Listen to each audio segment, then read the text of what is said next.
the IAIMA podcast with Loretta and Bianca. Stories, advice and discussions to resource, encourage and support independent music artists.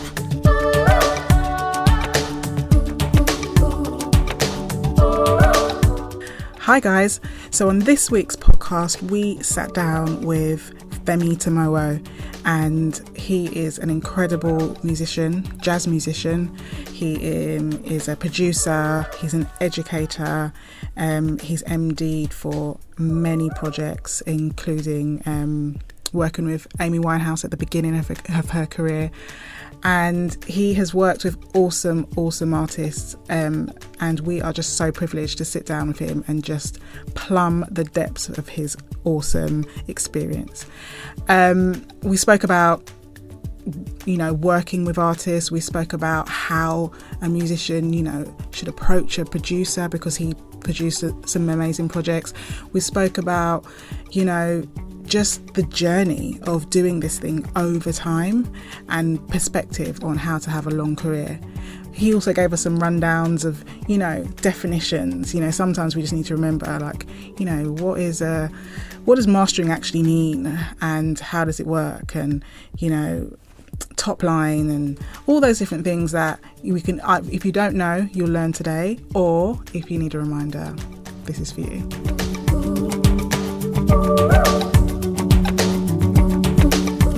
Welcome to the IAIMA podcast. I'm Loretta Andrews, Bianca Rose with you as well. As you know, we like to bring you experts from the industry who really know their stuff. Well, our guest today is pretty much a multi-talented professional on many, many fronts. He's a producer, a musician, an educator and a musical director. So we reckon that we and you can learn a thing or two from him. His name is Femi Temowo. Welcome to the IAIMA podcast. Hello, thanks for having me. So all of those things, pretty incredible. We could be intimidated. We are a little bit. No need for that.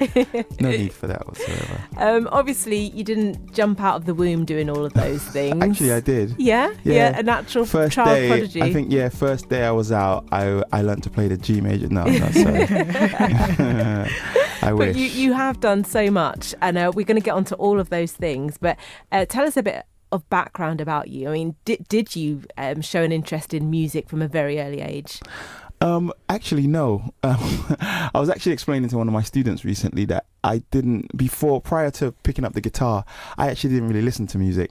I wasn't not at all. No. I wasn't like one of those teenagers that had fan crushes on the kind of bands that young people listen to. I mean, that's weird. Yeah. Not really. You didn't listen to music. That's weird. No, I was into sport. Okay. And I mean, the only music I knew was like the theme music from like NBA games. I mean, I didn't know anything other than that. So music didn't stand out to you? Not at all. Nah, for me, it was just not. It wasn't something that was in the forefront of my life. Not at all. But for then once I started, how musical you are now, I just find that fascinating and hard to believe. But still. Well, I mean, I'm not saying it, to like score points. It really, when I think about it, it's like, really, you didn't have it. I didn't have any kind of interest. I mean, the very first cassette tape I ever kind of considered buying was MC Hammer. Here Comes, what was it called again? See, I can't even remember. I can't remember. What was his first single? The one with Pray and You Can't Touch This. Exactly, You Can't Touch it. Can't Touch This. That's the one. Yeah. Wow. You used to get those magazines through that where I think it was like Britannia or something, Royal Britannia, where you applied for the tape or you sent off some coupon.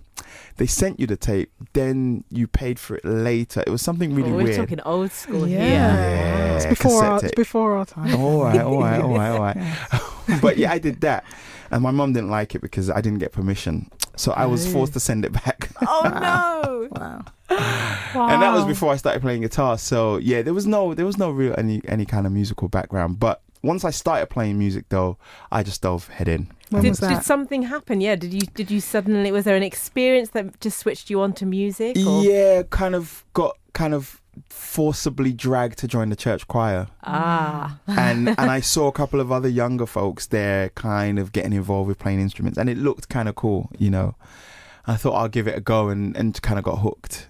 Yeah, it was something to do. At first, it was something to do, and then very quickly, I mean, I'm talking a matter of weeks, became a passion. Wow. You know, it just kind of took over. Did you have a passion before, or was it that you had found something all of a sudden that you could really connect with? I was into sport before. Yeah. I was really into sport, and I was passionate about that. But I think this was different. This felt a bit more personal. You know, this was something I could do on my own for hours and hours. Whereas sport, I was really into basketball then. So if I was like playing by myself for an hour, I'd get bored. It was more about playing with other people. Whereas with music, I could sit with the guitar for hours. And so you started with guitar? Yes, exactly. Right. Yeah. Well, not straight away. I started playing like percussion and stuff in the choir, and then after about two and a bit years of being there playing percussions, someone said, "Oh, do you want to learn guitar?" And I was like, "Yeah, I'll give it a go." And then that was that. And then, you know, and that was when it became a real, like, full-fledged kind of, you know, I've got to ask passion. this because obviously Bianca and I have both seen you perform. Yes. You produced Bianca's album, so we know how ridiculously talented you are. Did you have a knack for this? I mean, to get to the level you are now, was that pure hard work, or come on, were you gifted? Like, did you get it really easily? I never really know the answer to. I mean, because, you know, people talk about.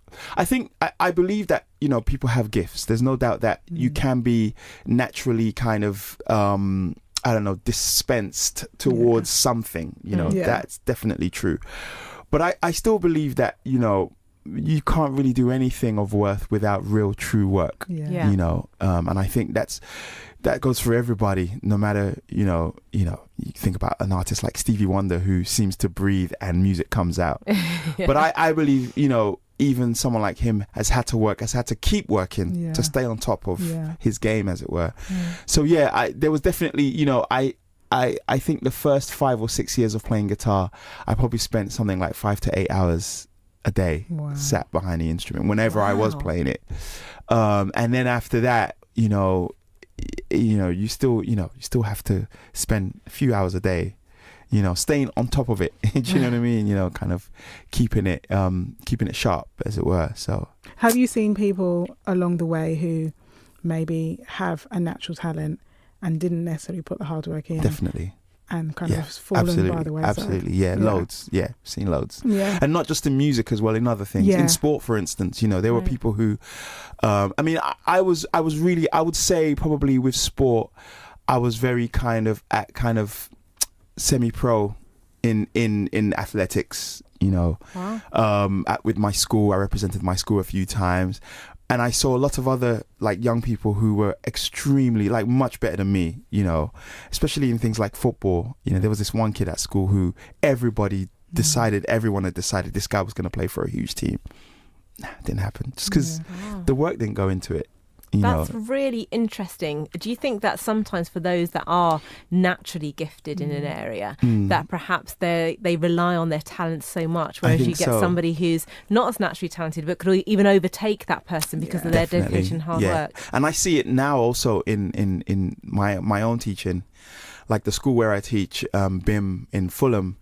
I every single year I have students who come in at the beginning. Well, they reach me when they're in the second year of their degree, and they come in, and there are some who you kind of feel you've obviously got a lot of natural talent. You're gonna do well, but how good you're gonna be is gonna be based on how much work you do. And then you get these others who are, you know, quote unquote, kind of in that middle rung, you know, where lots of people exist, but then one or two of them will just dive in and do so much work, and by the end of their third year they just like towering above everybody else. So I do really firmly believe it's about you know, how far you're willing to go multiplied by how much time you're willing to put in. That's great. So really that's a huge encouragement for independent artists then, because it means that if you have got some talent and you're prepared to work really hard, you can be a success. Absolutely. I think, you know, along the way, just being constantly constantly reevaluating yourself and allowing yourself to be criticized by external forces, as it were, because, you know, I mean, you got to be wise with criticism as well, don't you? Because not everyone who criticizes you has, you know, your best interest at heart. Let's be honest. But as you get more experience, it becomes easier and easier to spot that kind of false criticism, I like to call it, and what's really going to be of value to you on your journey. But I think people should take heart and be encouraged that doesn't matter how much talent you start out with. What's important is how hard you're willing to work along the way. That's really crucial. That's so good. So at what point did you realise that, your talent was enough for you to do this professionally? When did you start to make plans to do this as your career? Well, I think I started playing the guitar about 17, and I went to college, did A-levels. The first time round, I did the 2 years. First time, I'm like, I'm not going to take the exams because I don't want to do economics and I don't want to do law. I want to play music. But I didn't know about any institutions where I could study music at that time. So when I turned 20, something like that, someone I was going to church with was studying A-level music, and she told her A-level teacher about me. Said, "Oh, there's this kid at my church. He really wants to do music, but doesn't know what to do about studying it." And they gave her a prospectus to give to me for Leeds College of Music.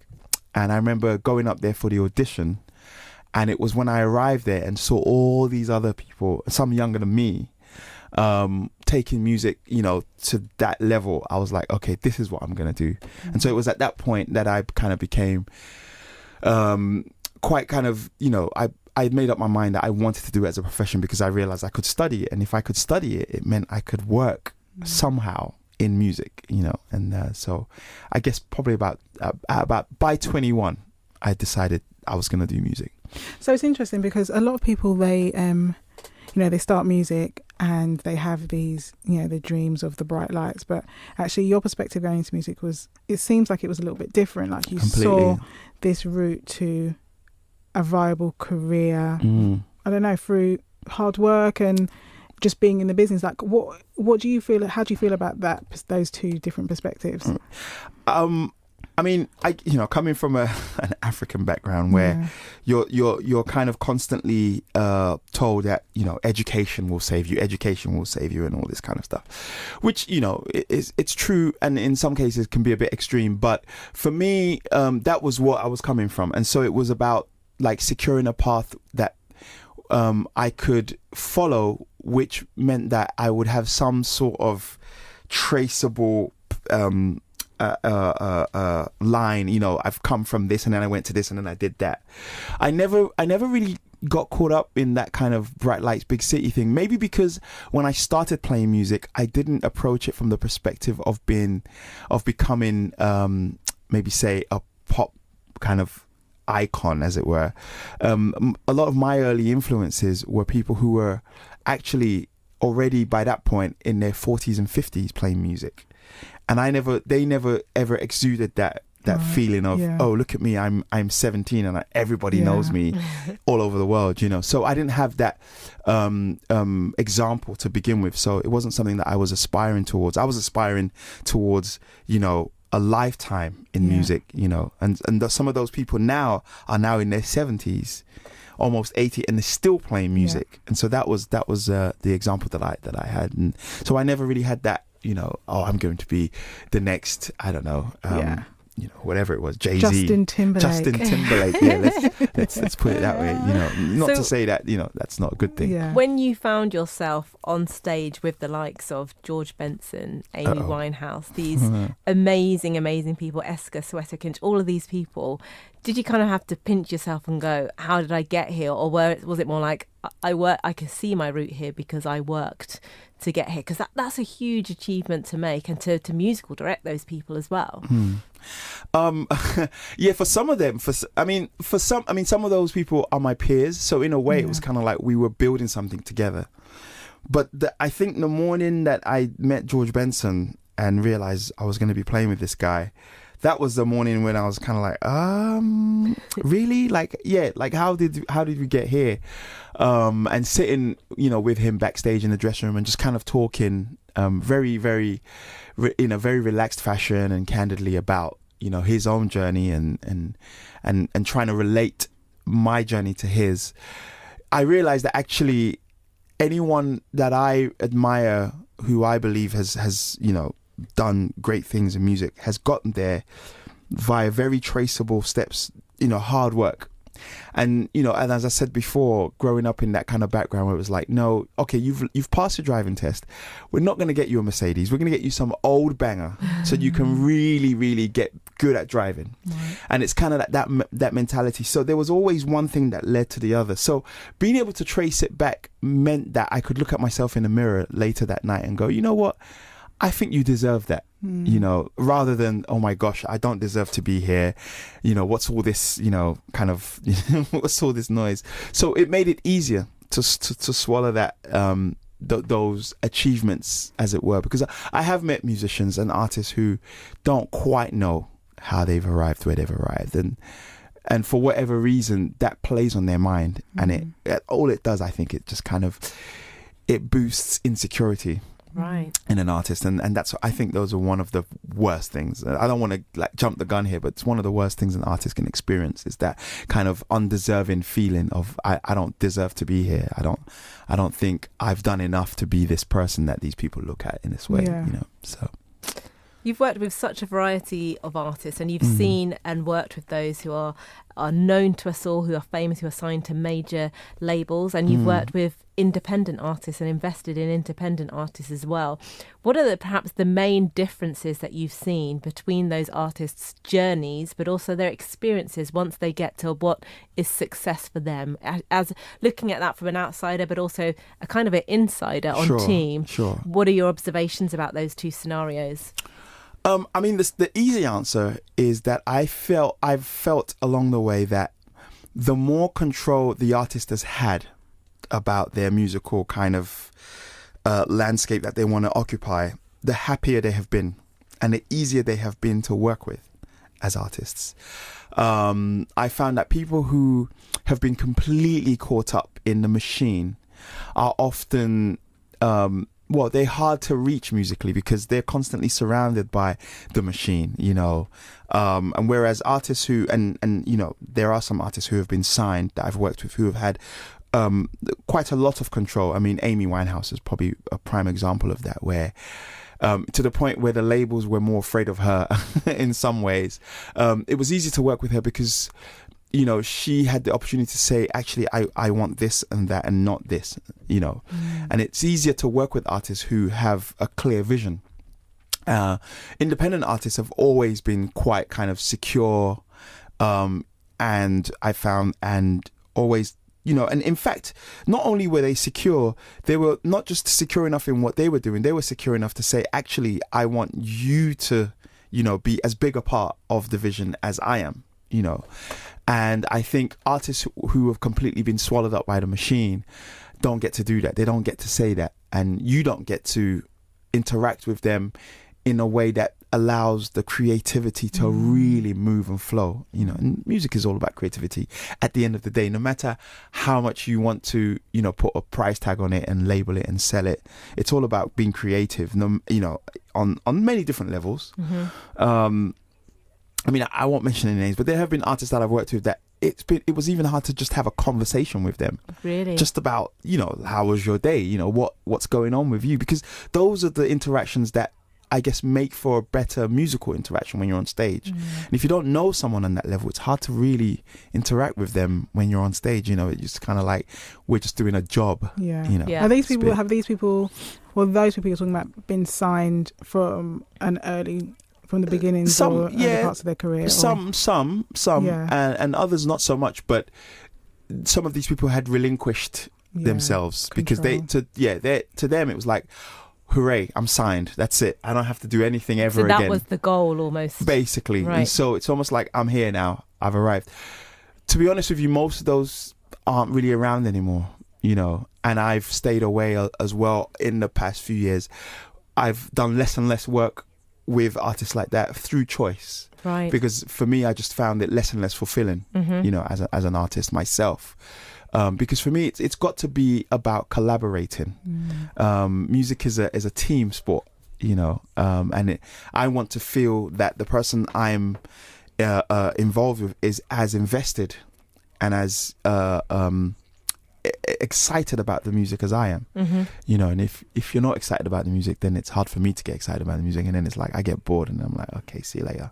Do you know what I mean? So in that vein, you know, you're used to like managing and putting together bands and working with artists, like MDing them and stuff. Sure. From an artist perspective, when they would want to put together a band around them and maybe they have to be in that position to musical direct that. Yeah. What advice would you give an artist with interacting with someone like you? And just how managing that whole process. What would you say? I would say first thing is always be yourself. Yeah. So that at least whoever you're working with, they know who they're working with, you know.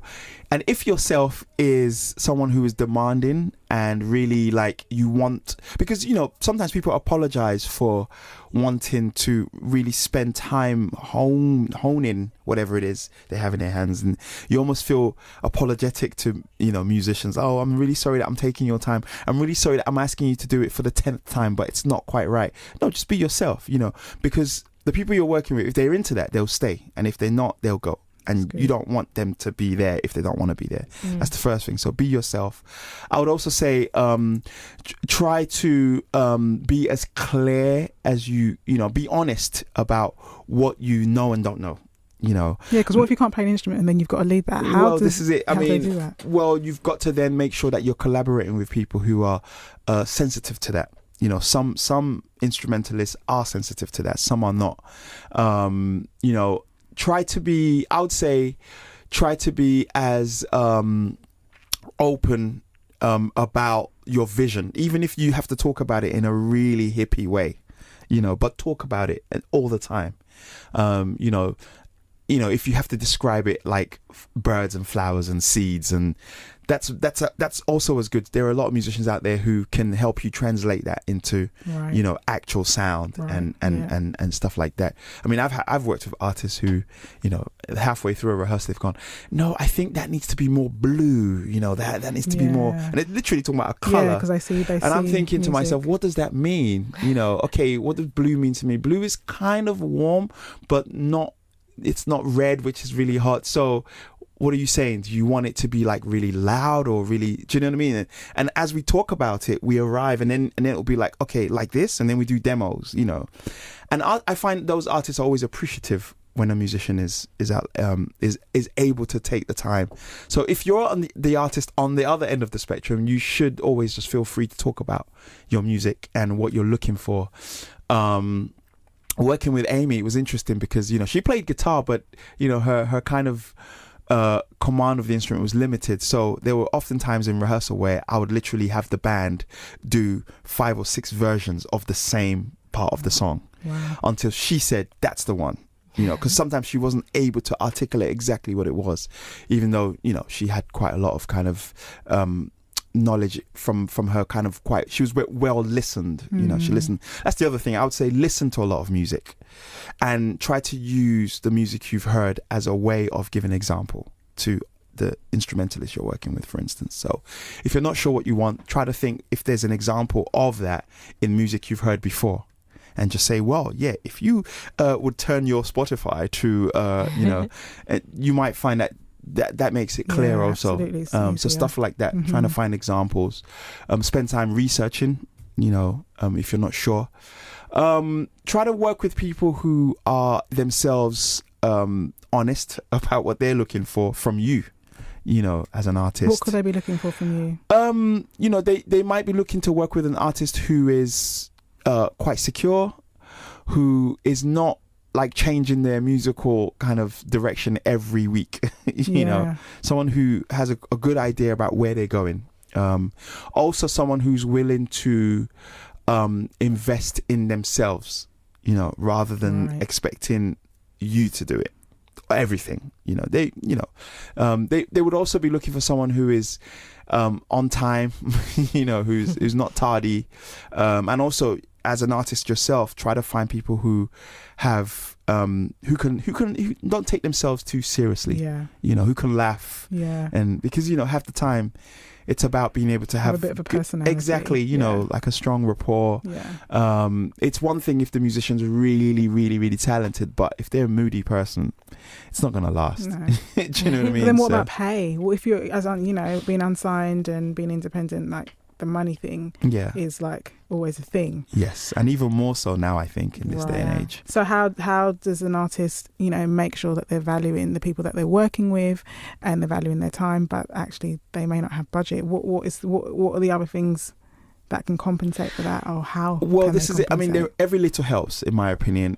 If all you can do is buy lunch, buy lunch. Yeah. If you can buy coffee, buy coffee. If you can pay people something, even if it's like, look, but the important thing is be honest about that. Yeah. Again, if people were going to stay for 50 quid, they were going to stay for 50 quid. If they're going to be like, look, I don't get out of bed for less than £500, then you know that it's not in your power yet. You may get to that point, don't take it personal. Because everybody has bills to pay and whatever. But I think as long as you're honest about it from the get-go, oftentimes it won't be a problem. And somewhere along the line, as things change, again, continue to be open. Okay, guys, we are now commanding, 1,000 quid a gig. I'm gonna up your money from 10 quid to, do you know what I mean? So everybody gets a pay rise. Exactly. So it's good to be open about it from day one. That's the important thing. I think, musicians, instrumentalists, and when I say musicians, I put instrumentalists and vocalists under that banner, are often, we get involved with playing music because of how it makes us feel and we're having fun. Of course, you get paid along the way. It's a bonus. So you will find that the people are usually willing to do more than you think they are, as long as they know that you're being honest with them about it. Yeah. And valuing their skills, I guess. And valuing their skill set, exactly.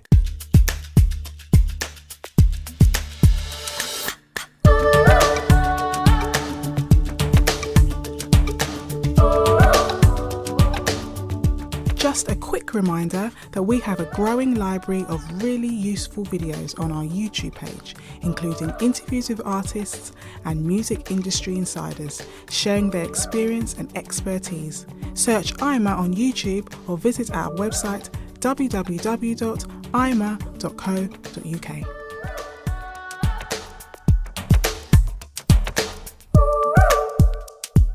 Linked to that, because obviously you're a producer as well, and you write with people. When somebody comes to you for a songwriting session, what would, in your ideal scenario, an artist have already thought about, already have discussed with you, perhaps prior to even meeting, and actually come to that session with? What? Oh, right. As in, what should we have already discussed beforehand? Yeah.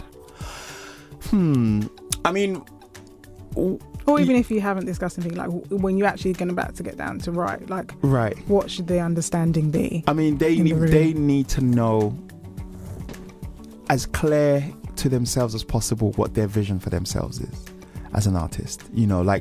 For me, there's nothing more time consuming than setting out to write and then realizing, 3 or 4 songs in, that this is not working for this person. Or this person doesn't believe in the kind of music we've come up with, because I think ultimately, no matter what kind of music you do, the layman, when they hear you, they either believe what you're selling them or they don't. And so that's important.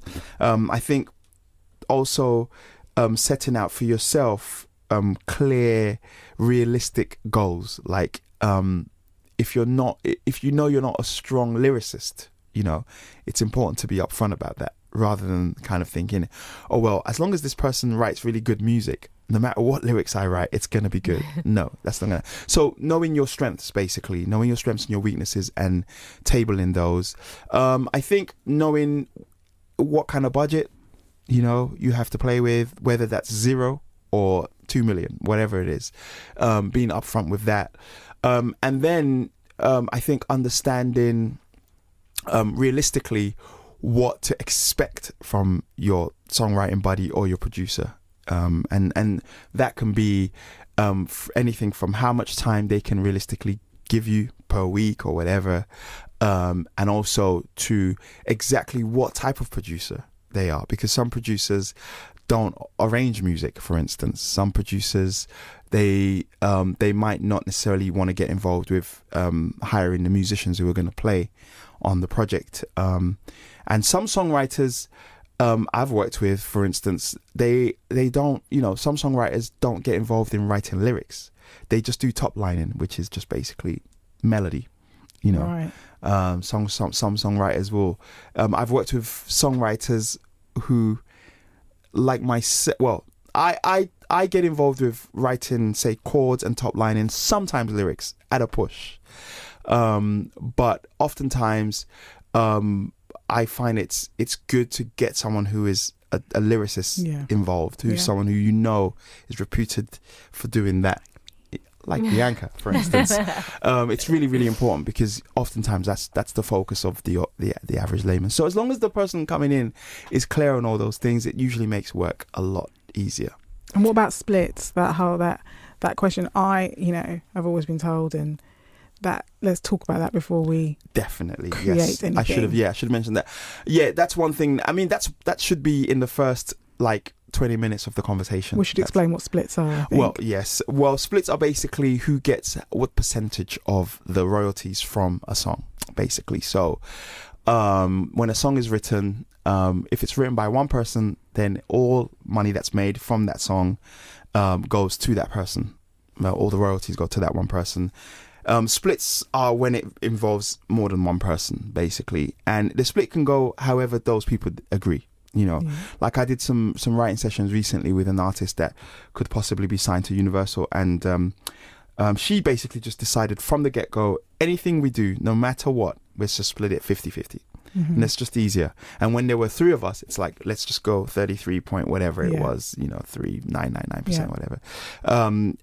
But sometimes you might find that people go, well, I don't do lyrics and I don't do top line, I just do chords. So if you're going to do lyrics and top line, maybe you should take 60 and I'll take 40. It just needs to be clear from the get-go. It needs to be clear. Because if it's not clear, say, everyone in the room thinks they're getting an equal split. Exactly. But actually, when you actually got down to creating it, one person wrote most of that, all the lyrics. Yeah. That can be tricky if you haven't agreed that beforehand. Absolutely. But if you have, it just kind of doesn't matter what happens in the room. Yes. Because everyone understands. Absolutely. And depending on who you're dealing with, often verbal agreements aren't quite enough. No. He said, she said doesn't cut it. When you get to court, it's like, everyone's fighting over like 60 million quid. It's like, So I think it's important to either send emails.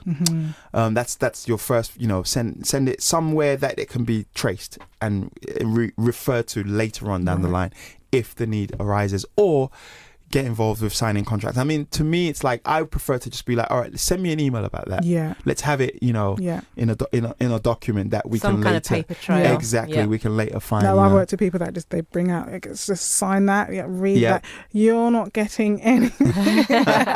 Basically, yeah. So there you go. Agree the splits on day one. In terms of when you're considering working with an artist, whether that's an artist that's approached you or one that you approach, what do you look for in work with an artist? And perhaps on the back of that, what in particular would put you off working on a project? Good question. I mean, the first thing is, for me, I think the energy that someone brings to music. I think there are a lot of people who, for whatever reason, see music as a bit of a pastime. And my experience with working with people like that has always been not so positive. Because it's like, there was, I'll give you an example. There was one guy who came along and said, I want to make an album. And he was really into it, or seemingly into it. And I said, yeah, come on round. Let's demo your song ideas. So then what happens is I would usually demo the song ideas, then I'll say leave it with me for a few weeks so that I can live with it and get some ideas. And I never heard from him again. Wow. And I had already spent 3 or 4 hours just kind of with him around the place, demoing stuff. Never, till this day. And I basically, I kind of had that impression that this was someone for whom music wasn't really something that's serious anyway. So probably just got involved with something else, took his attention away from it, and that was that. So that's the first thing, your energy and how dedicated committed I think you are to your own music.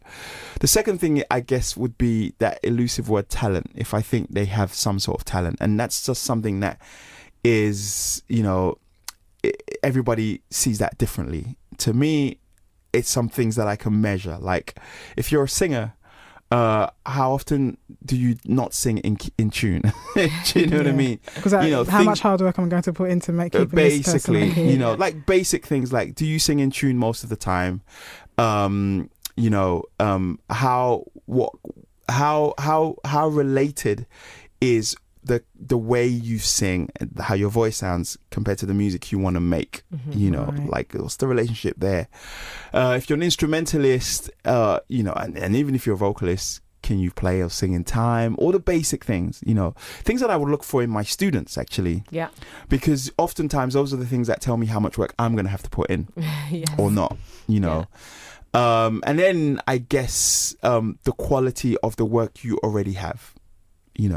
So if you've recorded before or you've gigged a lot or whatever, I want to hear some of that stuff, and just be the judge for myself on how good I think it is, and don't take it personal. If I'm not into how it. much does finance come into play? For me, that only starts to creeps up based on how interested I am in the actual music itself. Right.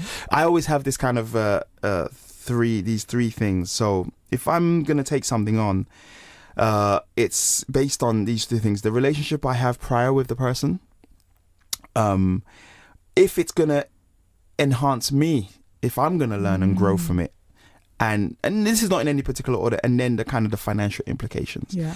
And I always find that 2 out of those 3 things have to be in place for me to say yes anyway. And if not, it would either mean that there's an extremely good relationship with this person already, like someone I've known for a long time or whatever, or you've got a lot of money and I've got a lot of time to spend, or it's just like, man, this is such a huge challenge. On the other side of this, I'm going to be a much better producer or musician for the sake of this thing. Those things are very rare to find on their own anyway. So it's usually 2 out of 3. So for me, money is not the be all and end all. If I feel like your music is something that's really everyone needs to hear this.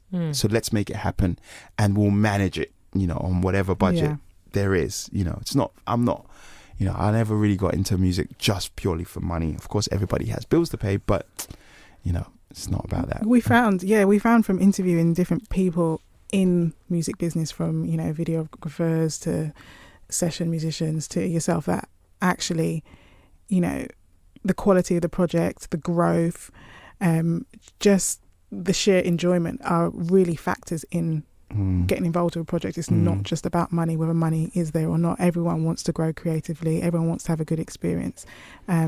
So artists shouldn't really be afraid to approach people if they've got great content and they want to, collaborate, to approach people and just see what can happen. Yeah.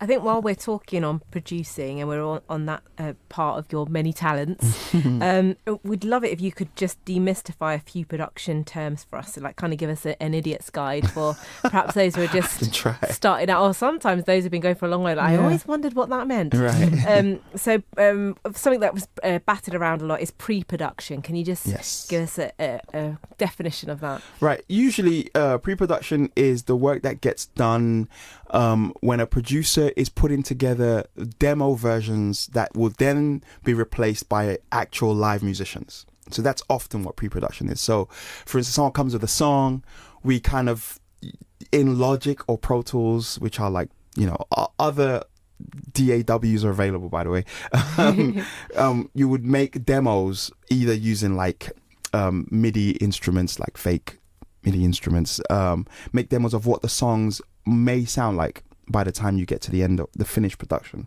And oftentimes pre-production is where that stuff is then going to be replaced by an actual live musician, or even if it's not with a live instrument, even if it's still going to be with electronic instruments, it's going to be played by someone dedicated or specialized in that area.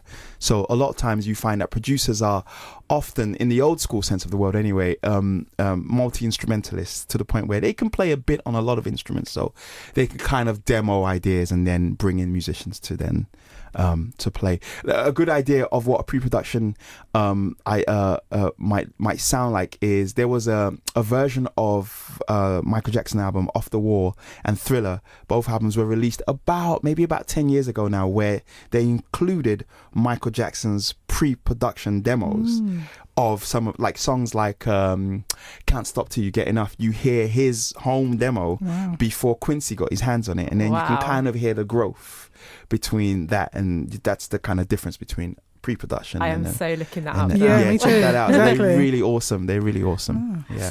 Okay, next then, what's mixing? Mixing is basically where you've recorded all the instruments and everything, and then you've got to balance all the sounds so that, if you're in a room, we're trying to create, mixing is basically trying to recreate what it would feel like to listen to that band or that music in a room live. And, naturally, some things would be louder, some things would be quieter, some things you would hear on different sides of the room because, when your left ear might be closer to, the timpani on the far side of the hall.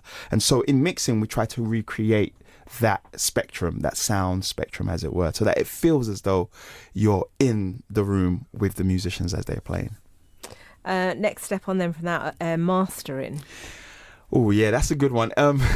It's often referred to in the business as the dark art. Mastering is basically where it's been mixed, and then when they master it, the whole point of mastering is so that whenever it's played on any system, so whether it's been played on a radio or on your iPhone or even in your car, that it sounds as good or as close to what the engineer, the producer envisaged in the first place. And what they do with mastering is they really try to tame frequencies that they think might differ from speaker to speaker, because you have different qualities of speakers and all that kind of stuff. So for instance, if there's a lot of bass in the recording, sometimes you might hear that bass if you're in a club, but if you're in a car, that bass makes your car speakers sound as if they're going to pop. So what a mastering engineer will do is try to figure out what those frequencies are and not eliminate them completely, but tame them so that there's a middle ground. So you can still feel the bass in the club, but in the car, it's not going to sound as if your lovely Kenwood speakers are going to come out of the door, basically. Yeah. One more then for now. I'm sure there's many, many more, but what are arrangements? Arrangements are basically, arrangements are anything that you do actually you have different layers of arrangements, because you have the arrangement of the song, which is the order in which things happen, basically. So the arrangement of the song can be like, we have an introduction, then we have a verse, then a chorus, then another verse, then another chorus, then a bridge, then some choruses. That's like your quintessential pop arrangement. But then within that kind of big arrangement, you have smaller arrangements like, what's the guitar playing in relation to the bass? What's the bass playing in relation to the drums? What's the brass section doing in relation to the keyboards? The way the instruments interact with each other. This is also known as arranging.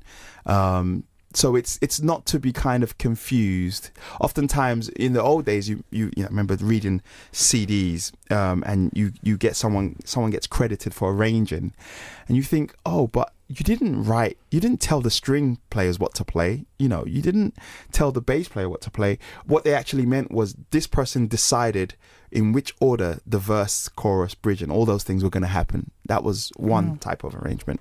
And then you would have someone else get credited for the string arrangement, for instance, on the same song. So they were like, this person decided what the cello was going to play and what the viola was going to play and all that kind of stuff. So basically anyone who is, deciding what's going to happen and how it's going to happen on a piece of music can be referred to as an arranger, basically. Thank you very much. Welcome. Yes. Mastermind specialist subject there. Yeah, exactly. I've got a question. Independent artists, or artists in general, I think, but especially independent artists, kind of, back between, should I make an EP? Should I make an album? What are your thoughts? Are you in favour of the EP? I think we've spoken about this before. But yes. Do you think there's a purpose for both? What do you? I think there's a place for both, definitely. I think the only thing I have a problem with is where people are recording one or the other. It depends on your reasons, for the wrong reasons, I think. What are the wrong reasons? I think doing an EP because you only have 3 songs, for me, is an issue. Yes. Doing an album just because you have 15 songs is an issue. I think it's important to be hard on yourself in terms, you might write 15 songs and you might know deep down within yourself that 5 of these songs are really excellent and 10 are not that great, but because you just want to do an album and then you end up with a weak album, and I think it's important to have the reason right. Doing an EP is really, EPs are meant to be almost like a harbinger for an album, aren't they? They're meant to be that thing that artists do. Often in the old days, you'd often find that songs that were on an EP then later get included on an album when the album comes out. So EP was kind of like a tastemaker. It's like an artist comes along, it's like, okay, well look, we've got these 3 amazing songs, we're gonna do an album, so let's just put this out to get kind of people's appetite going, and so they'll do an EP. But then you get artists who do an EP and then we hear nothing from them for like 3 years. It's like that's not why an EP originally, and EPs have become quite fashionable now as well, and I don't necessarily see anything wrong with them, especially nowadays where you can do purely digital releases. It's absolutely fine, but I think if you're going to do an EP and you're going to put 3 songs on it or 5 songs on it, make sure that it's not because you only have that many songs, and they're it's something that you're doing with the intention of then giving people something more. If you're not going to do an album ever and you want to do 3 or 4 or 5 EPs a year, that's absolutely fine too. I don't see a problem with that. But if you're making an album, it's important, I think anyway, because if I'm going to spend 40 minutes listening to a piece of work, it needs to take me on a journey. That's just my personal opinion. So if you're making an album, there needs to be some thread tying everything together. It can't just be 15 disparate kind of bits of music. So I think the reasons for doing an EP on an album can be personal, but there are some very basic things to take into consideration, and I think the most basic of those is don't make an EP because you've only got 3 songs. Both things, like if you're going to do an EP, you're going to do an album, it's all about the intentionality. It's all about your intention and you doing it for purpose. Absolutely. That's actually one of the best answers I've heard from that EP v album debate. I'll take that, because I've heard lots of different ones. There are really strong reasons there, so thanks for that. Thanks. And another question I wanted to ask you is about working with artists as a producer. Do you think that artists should learn a lot more about their music from a production perspective, or do you think they should leave that to the producers? Do you think they should get involved there, or do you think they stick to being an artist and let the producers do that? I always think artists should get involved, because I think producers are basically facilitators. The best producers are excellent facilitators. I mean, again, I mentioned him before, but Quincy Jones, one of the finest producers, in my opinion, of the 20th and 21st century, was an incredible facilitator. And I mean, you always heard his touch in anything he did, but the artists also came through. Yes. I mean, of course, his work with Michael Jackson is notable, but then you think about stuff he did with like artists like George Benson. Or even he worked with there was that young R&B singer that he worked with in the early 90s. His name is escaping me right now. Who was, again, you could hear the Quincy kind of magic, but this artist was very much in the forefront. Their sound was very much in the forefront. I'm still trying to think of the name as I'm speaking. On that Handel's Messiah Soulful Celebration, he sang that "I Know My Redeemer Liveth." Yeah, you know the one I'm talking about. Oh my gosh, it's not going to come to me. I might have to do that. But go for that. But yeah, so here's one example, and I think great producers are really excellent facilitators, and I think they facilitate the artist, and it depends on how deep the artist wants to go, really. But I think artists should always get involved, and I think learning about production also teaches you a lot of things about what's realistic. Sometimes an artist writes a song and they have all these ideas, but it's like some of them are just not realistic, like whether that's financially realistic or even musically realistic. I've worked with an artist before where we'd gotten to the point where we spent 4 weeks rehearsing every day with a band, with the view of going to a studio to record the album. And at the end of it, the entire thing was binned. Why? Because they just were not realistic about exactly what it was they wanted, you know. And it was, you know, there was one session where we were halfway through recording. We had gotten this South African vocal quartet in, recording them on this track, something that the artist really, really wanted to happen. And halfway through the session, we looked around and she was nowhere to be found. And we called, she was home. She went home because she was so like distraught that her ideas weren't working. And the only reason why we arrived at that point was because she just always wanted to be like, no, I think this is going to work. Whereas as a producer, I'm like, in my experience, this isn't really going to happen the way you think it is. And in the end, the entire project got binned, which was really sad, you know, but it happens from time to time. So working with your producer and, you know, being open-minded about the fact that they are there just to make your vision. So you have to have a vision. They're there to make your vision a reality. You know, that's the most important thing. It was Tevin Campbell, by the way. There you go. Tevin Campbell. Yes. That's the one. Well done, Google. Exactly. It always comes through for us. I think we're drawing to a close of this awesome discussion and this awesome chat with you. There's been so many gems.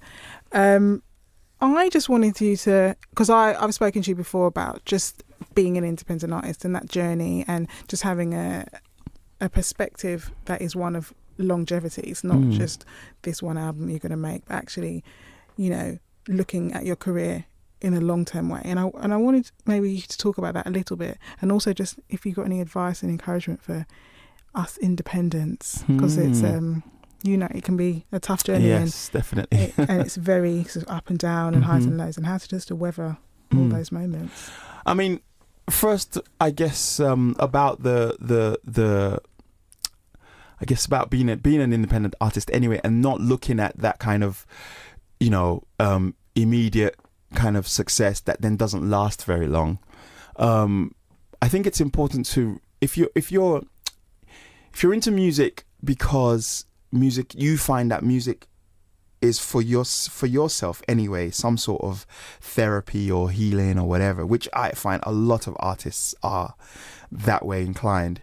It's something that you're planning to do for the rest of your life. You know, you're not like one of these people jumping on the latest tabloid and say, I'm going to be retired by the time I'm 35, because what does that mean, you know, to be retired? I can't even imagine what it means to retire as a musician, because you're constantly, you know, getting involved in music, whether you even like it or not. You know, it's there, it's in your head, it's swirling around, you know. So I think looking at it as a long game, it's important to remember that as a conduit for music, it's something that's always going to be happening for you. And so you should just give yourself the time and the space to always be growing. You know, allow yourself to be almost a beginner, you know, every time, you know, whilst of course holding on to everything you learn, all the lessons you learn along the way, you know, being childlike about it and just kind of being open to new experiences. I think those are the things that drive artists to, you know, still want to be doing it well into their twilight years, you know. And then, you know, with the whole kind of roller coaster nature of the journey of being an artist, I think the important thing is to surround yourself with people who can really truly support you emotionally. Because being an artist is mostly an emotional journey, you know, waiting for that song to come along, trying to be open to life so that you can feel inspired, you know, and then having this kind of these bursts where you have loads of gigs and then suddenly you have no gigs, you know, and trying to weather the implications of that. And it's like, oh, maybe I'm just not that good anymore, or people are tired of what I've got to say.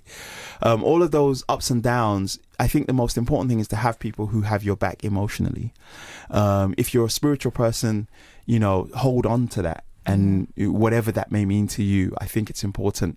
And as I said earlier, not taking yourself too seriously. I think that's got to be the kind of the cardinal rule. You know, it's like being able to stand back from your own musical kind of adventures and kind of go, you know what, I did that and that was that and that's cool. And it's not, I don't have to, you know, I don't have to write that song that means that thing ever again. If that song never comes out again, it's fine. I will write other songs. I will do other things. I will play other gigs.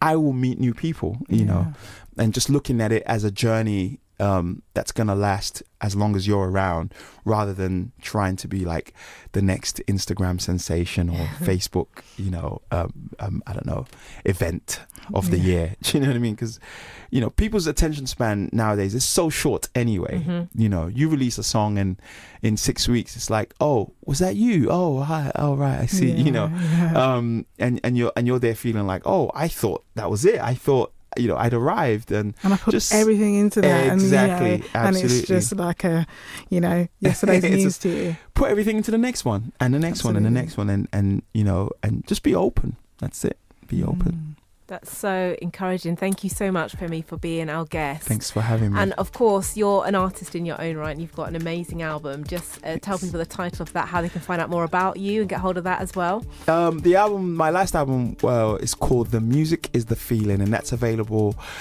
everywhere online, but most importantly, Bandcamp. Yeah. And why Bandcamp? Just let because our Bandcamp are know. so great for independent artists, because they literally almost everything comes back to you, and they are there literally to support independent artists. It's beautiful. It's a great relationship. Brilliant. Thank you so much. Thank you. Don't forget, you can follow us all over our social media. We are IAIMA, and if you've got a question, something we haven't covered, do get in touch, let us know, and we will get onto it. For more great content from IAIMA, find us on social media at We Are IAIMA. Check out our Spotify playlist for new music from independent artists. Search We Love Independent Music. And don't forget to sign up to our mailing list, where you'll receive a free 10-day guide especially designed to inspire and equip independent music artists with some really useful, practical and inspirational resources. Sign up at www.iama.co.uk.